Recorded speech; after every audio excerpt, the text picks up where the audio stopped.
Olá, meus queridos alunos do segundo ano, como é que vocês estão? Tio Daniel quer dizer que ontem ficou muito satisfeito com a presença de todos vocês na escola. Foi muito importante poder encontrar vocês, rever-los, assim, os que a gente nunca mais tinha visto, né? Mas eu quero dizer também para as famílias, muito obrigado a todo mundo que chegou na escola no horário que a gente pediu, esteve lá presente todos os nossos alunos, apenas um que vai fazer esse teste na segunda-feira e tá tudo certo. O tio Daniel ficou muito satisfeito com a vinda de vocês. Isso é muito importante ser dito.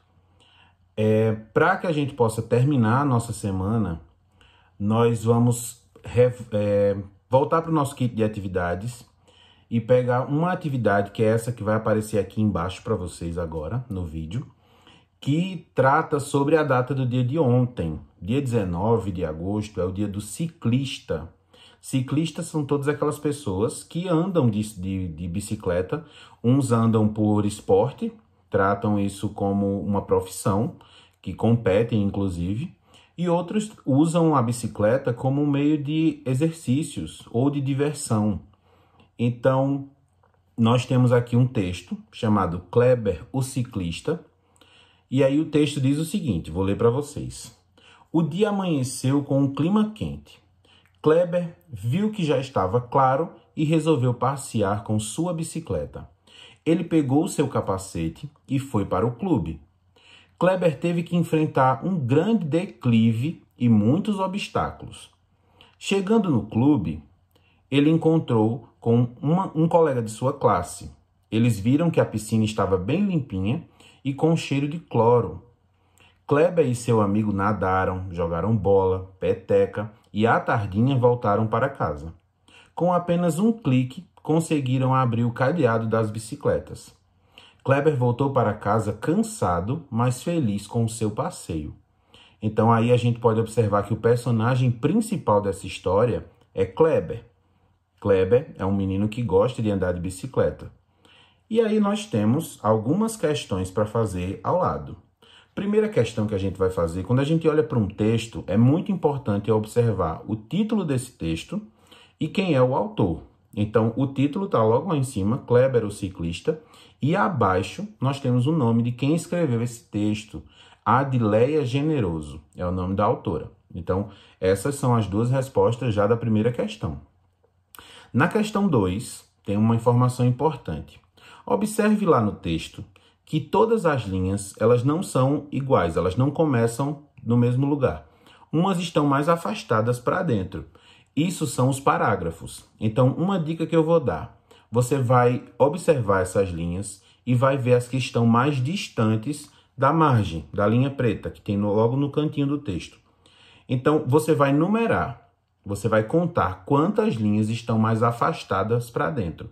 Essas linhas mais afastadas são os parágrafos. Parágrafo é quando a gente vai contar um texto e cada parágrafo ele traz uma informação diferente sobre o texto. Então, no primeiro parágrafo, a gente sabe que o dia amanheceu com um clima quente. Já no segundo parágrafo, a gente vê que Kleber viu que já estava claro e resolveu passear com a sua bicicleta. E assim você vai vendo que outras informações vão surgindo no texto de acordo com cada parágrafo. Então, você vai contar quantas linhas estão mais para dentro. Essas linhas com esse espaço, que fica esse espaço, é chamado parágrafo. Então, você vai contar quantos são.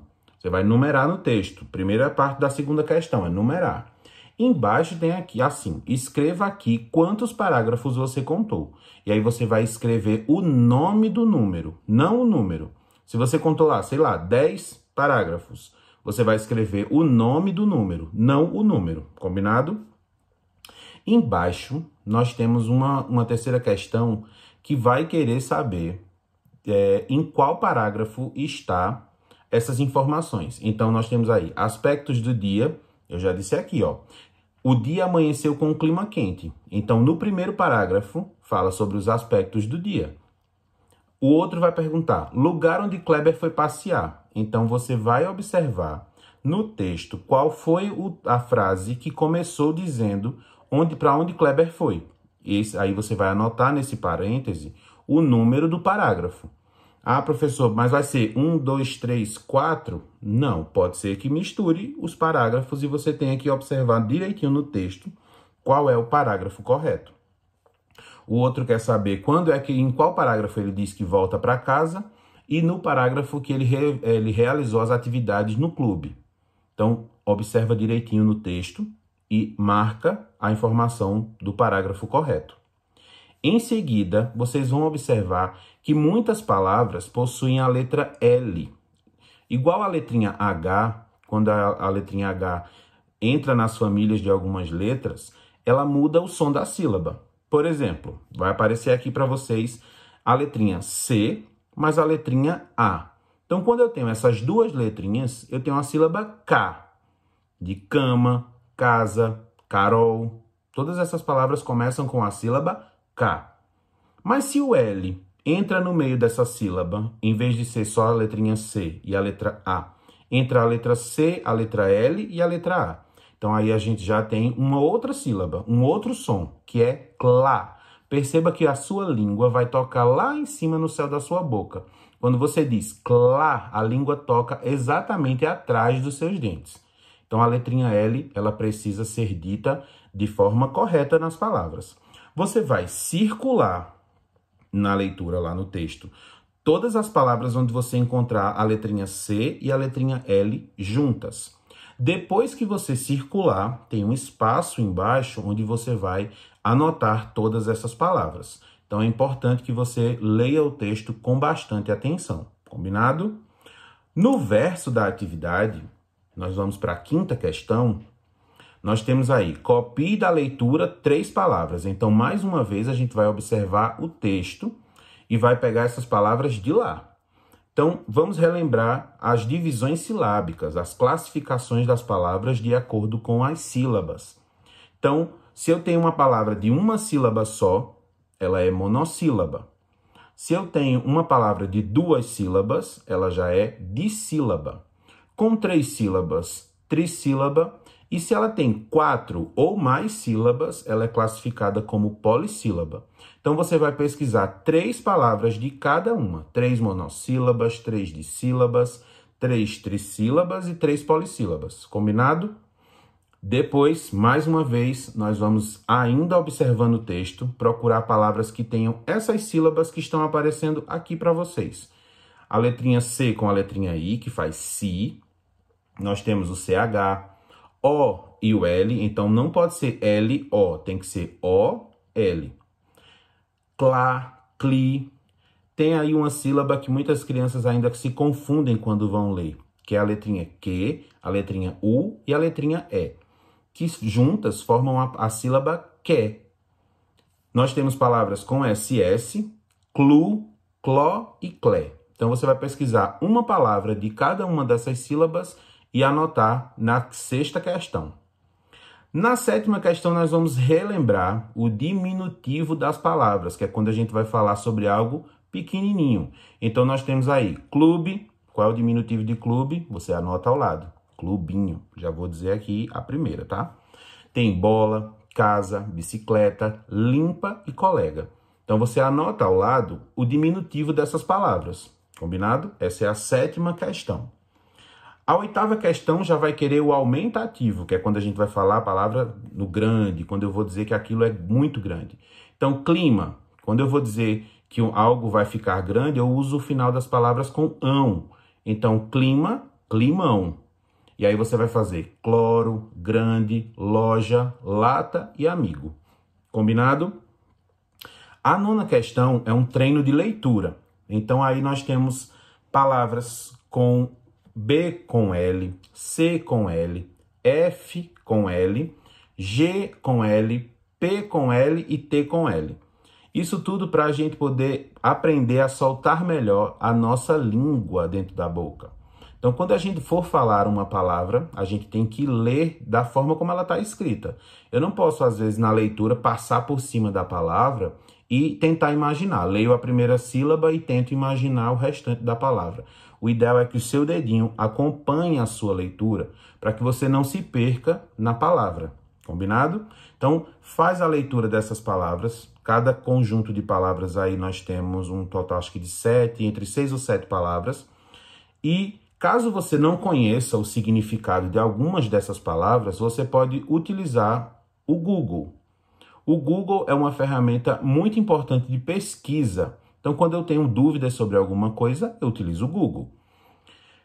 E aí você vai observar. Se você encontrar alguma palavra que você não sabe o significado, você abre a página do Google no seu celular ou no seu computador e você vai botar a palavra e escrever ao lado significado. E aí o Google vai mostrar para a gente qual é o significado dessas palavras. Então essa é a primeira atividade que a gente vai fazer hoje. A segunda é essa que está aqui passando agora aqui embaixo para vocês. A segunda atividade, nós vamos relembrar os meios de transporte. A gente sabe que existem meios de transportes aéreos, meios de transportes terrestres e meios de transportes aquáticos. Então, os aéreos estão no ar, os aquáticos estão na água e os terrestres estão na terra. O trânsito é tudo que envolve o trânsito, não apenas os carros. Então, os pedestres, os motociclistas, os ônibus, caminhões, tudo está no trânsito. E a gente sabe que existem algumas regras. Por exemplo, se eu sou um pedestre, eu não estou de carro, eu estou a pé pela rua, eu não posso simplesmente atravessar a rua sem olhar para os dois lados para saber se está vindo um carro, uma moto, um caminhão, porque isso pode causar um acidente muito sério. Então, vocês vão primeiro se deparar com um caça-palavras.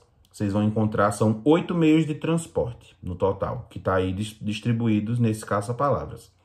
Em seguida, esses 8 meios de transporte que vocês encontraram, vocês vão completar a tabela embaixo. Vocês vão anotar quais são os terrestres na primeira coluna, os aéreos na coluna do meio e os aquáticos na terceira coluna. Combinado? Terceira questão, nós vamos fazer uma relação entre a coluna do lado de cá, que está escrito ônibus, avião, navio e trem. Nós temos aí ônibus, que é um meio de transporte terrestre, avião, que é um meio de transporte aéreo, navio, que é um meio de transporte aquático, e nós temos trem, que também é um meio de transporte terrestre. Só que cada um deles tem um lugar adequado para que esse transporte fique. Por exemplo, o ônibus, ele fica na estação rodoviária, porque ele anda na rodovia. As pistas são chamadas de rodovia. O avião, ele fica no aeroporto. O navio, ele fica no cais do porto, que é o local onde os navios param. Quando eles não estão no mar, eles param no cais. Então, o cais do porto é o local onde os navios ficam. E o trem fica na estação ferroviária, porque aqueles trilhos do trem são chamados de ferrovias. Combinado? Então, você vai olhar a numeração que tem do lado de cada meio de transporte e anotar ao lado. Em seguida, nós temos uma informação que diz assim: o movimento de pessoas e veículos nas ruas é chamado de trânsito. E para organizar tudo isso, nós temos os sinais de trânsito. Na nossa cidade, a gente não possui sinais de trânsito, porque a gente tem uma população pequena, mas eu acredito que já em alguns lugares a gente precisava ter um sinal de trânsito para organizar melhor. Na questão 4, você tem aí 3 sinais de trânsito com as 3 informações. Nós temos pare, atenção e siga. Então, você vai pintar corretamente. Preste atenção na informação. O vermelho vai ficar sempre em cima, o amarelo é o do meio e o verde é a bolinha de baixo. Então, no primeiro que está pedindo para que você pinte o semáforo e deixe ele marcado com o sinal de pare, você vai pintar apenas a bolinha que deve ser pintada de vermelho. No atenção, a bolinha que deve ser pintada de amarelo e no siga, a bolinha que deve ser pintada de verde. Então, ao redor, você pode pintar os seus sinais de trânsito. Geralmente eles são preto, mas aí você vai pintar apenas a bolinha indicada com a palavra que está em cima. Pare, siga e atenção. A quinta questão traz para a gente algumas frases que você vai marcar o X apenas nas frases que são corretas. Essas frases todas, elas dizem respeito ao trânsito. O homem criou os meios de transportes para levar as pessoas, as mercadorias, de um lugar para o outro. Então, o trânsito é esse movimento de pessoas, de mercadorias. Então, quando os caminhões vêm deixar alimentos no mercado, nós temos também os correios, que fazem esse transporte de mercadorias que a gente compra. Então, essas informações você deve ler, são 4 frases, e você vai marcar o X apenas na frase que está falando a verdade. A 6ª questão, nós temos assim: pessoas andam a pé pelas ruas. Deixa eu aumentar aqui o zoom da página. Afastar um pouquinho aqui. Pessoas que andam a pé pelas ruas são chamadas de quê? Aí tem pedantes, pedestres ou transitórios. A gente sabe que são os pedestres. E a 7ª questão diz assim: o que pode acontecer com as pessoas que agem de forma errada em relação ao trânsito? E abaixo tem um espaço para que você formule uma frase dizendo tudo o que pode acontecer com essas pessoas que estão agindo de forma errada no trânsito. Combinado? Então, pinta bonita a sua atividade, deixa ela bem organizada. Pode ser que alguma página ainda não tenha sido feita essa semana, porque a gente teve um dia que ficou em casa. Nós tivemos ontem, que foi o nosso teste de leitura. E se sobrar alguma atividade, a gente faz na próxima semana. Combinado?